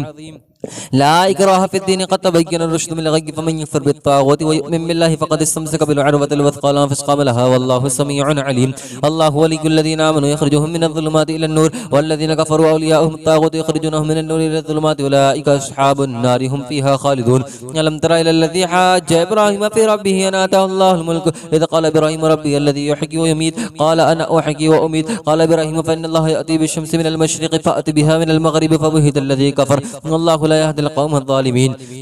أو كالذي مر على قرية وهي خافضة على عروشها قال أن يحيي هذه الله بعد موتها فأماته الله 100 عام ثم بعثه قال كم لبثت قال لبثت يوما أو بعد يوم قال بل لبثت 100 عام فانظر إلى طعامك وشرابك لم يتسنه وانظر إلى حمارك ولنجعلك آية للناس وانظر إلى العظام كيف ننشزها ثم نكسوها لحما فلما تبين له قال أعلم أن الله على كل شيء قدير وإذا قال إبراهيم ربي أرني كيف تحيي الموتى قال أفلم تؤمن قال بلى ولكن ليطمئن قلبي قال فقد أربعة من الطير فصرهن إليك ثم اجعل على كل جبل منهن جزعا ثم دعوهن يأتينك سعيا واعلم أن الله عزيز حكيم مثل الذين ينفقون أموالهم في سبيل الله كمثل حبة أنبتت 7 سنابل في كل سنبلة 100 حبة والله يضاعف لمن يشاء والله واسع عليم الذين ينفقون أموالهم في سبيل الله ثم لا يتبعون ما أنفقوا منا ولا أذى لهم أجرهم عند ربهم ولا خوف عليهم ولا هم يحزنون قول معروف ومغفرة خير من صدقة يتبعها أذى والله غني عليم يا أيها الذين آمنوا لا تبدلوا صدقاتكم بالمن والأذى كالذي ينفق ماله رياء الناس ولا يؤمن بالله واليوم الآخر فمثله كمثل صفوان عليه تراب فأصابه وابل فتركه سلدا لا يقدرون على شيء مما كسبوا والله لا يهدي القوم الكافرين ومثل الذين ينفقون أموالهم ابتغاء مرضات الله وتثبيتا من أنفسهم كمثل جنة بربوات أصابها وابل فآتت أكلها ضعفين فلم يصبها وابل فطل والله بما تعملون بصير أيود أن ما تكون له جنة من نخيل وأعنب تجري من تحتها الأنهار له فيها من كل الثمرات فأصابه الكبر وله ذرية ضعفاء فأصابها إعصارا فيه نار فاحترقت كذلك بين الله لكم الآيات لعلكم تتفكرون يا أيها الذين آمنوا أنفقوا من طيبات ما كسبتم ومما أخرجنا لكم من الأرض ولا تيمموا الخبيث منه تنفقون ولستم بآخذه إلا تغمضوا فيه واعلموا أن الله غني حميد الشيطان يعيدكم الفقر ويأمركم بالفحشاء والله يعيدكم مغفرة منه وفضلا والله واسع عليم يؤتي الحكمة من يشاء ومن يؤتي الحكمة فقد أوتي خيرا كثيرا وما يذكر إلا أولي الألباب وما أنفقتم من نفقة أو نذرتم من نذر فإن الله يعلم وما للظالمين من أنصار إن تبدوا الصدقات فنعما هي وتخفوها وتؤتوها الفقراء فهو خير لكم ويكفر عنكم من سيئاتكم والله بما تعملون خبير ليس عليك هداهم ولكن الله يهدي من يشاء وما توفقوا من خير فلأنفسكم وما توفقون إلا ابتغاء وجه الله وما توفقوا من خير يوفى إليكم وأنتم لا تظلمون وإن جنحوا للسلم فاجنح لها وتوكل على الله للفقراء الذين أحشروا في سبيل الله لا يستطيعون ضربا في الأرض يحسبهم الجاهل أغنياء من التعفف تعرفهم بسيماهم لا يسألون الناس إلحافا وما توفقوا من خير فإن الله به عليم الذين ينفقون أموالهم بالليل والنهار سرا وعلانية فلهم أجرهم عند ربهم ولا خوف عليهم ولا هم يحزنون الذين يأكلون الربا لا يقومون إلا كما يقوم الذي يتخبطه الشيطان من المس ذلك بأنه قالوا إنما البيع مثل الربا وأحل الله البيع وحرم الربا فما جاءه موعظة من ربه فانتهى فله ما سلف وأمره إلى الله من عاد فأولئك أصحاب النار هم فيها خالدون يمحق الله الربا ويربي الصدقات والله لا يحب كل كفار أثيم إن الذين آمنوا وعملوا الصالحات وأقاموا الصلاة وآتوا الزكاة لهم أجرهم عند ربهم ولا خوف عليهم ولا هم يحزنون يا أيها الذين آمنوا اتقوا الله وذروا ما بقي من الربا إن كنتم مؤمنين فإن لم تفعلوا فأذنوا بحرب من الله ورسوله وإن تبتم فلكم رؤوس أموالكم لا تظلمون ولا تظلمون وإن كان ذو عسرة فنذيرة إلى ميسرة وتصدقوا خير لكم إن كنتم تعلمون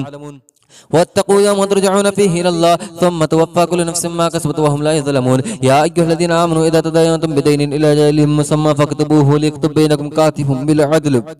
ولا يأبى كاتب أن يكتب كما علمه الله فليكتب وليملل الذي عليه الحق وليتق الله ربه ولا يبخس منه شيئا فإن كان الذي عليه الحق سفيها أو ضعيفا أو لا يستطيع أن يمل له فليملل وليه بالعدل واستشهدوا شهيدين من رجالكم فإن لم يكن رجلين فرجل وامرأتان مما ترضون من الشهداء أن تذل إحداهما فتذكر إحداهما الأخرى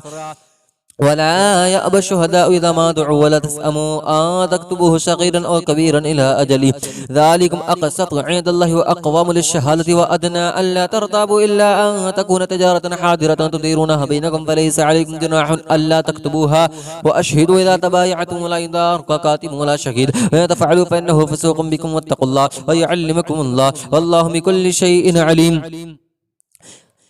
وإن كنتم على سفر ولم تجدوا كاتبا فرهان مقبوضة فإن أمن بعضكم بعضا فليؤد الذي اؤتمن أمانته وليتق الله ربه ولا تكتموا الشهادة ومن يكتمها فإنه آثم قلبه والله بما تعملون عليم لله ما في السماوات وما في الأرض وإن تبدوا ما في أنفسكم أو تخفوه يحاسبكم به الله فيغفر لمن يشاء ويعذب من يشاء والله على كل شيء قدير آمن الرسول بما أنزل إليه من ربه والمؤمنون كل آمن بالله وملائكته وكتبه ورسله لا نفرق بين أحد من رسله وقال سمعنا وأطعنا غفرانك ربنا وإليك المصير لا يكلف الله نفسا إلا وسعها لها ما كسبت وعليها ما اكتسبت ربنا لا تؤاخذنا إن نسينا وخطأنا ربنا ولا تحمل علينا إصرا كما حملته على الذين من قبلنا ربنا ولا تحملنا ما لا طاقة لنا به واعف عنا واغفر لنا وارحمنا أنت مولانا فانصرنا على القوم الكافرين.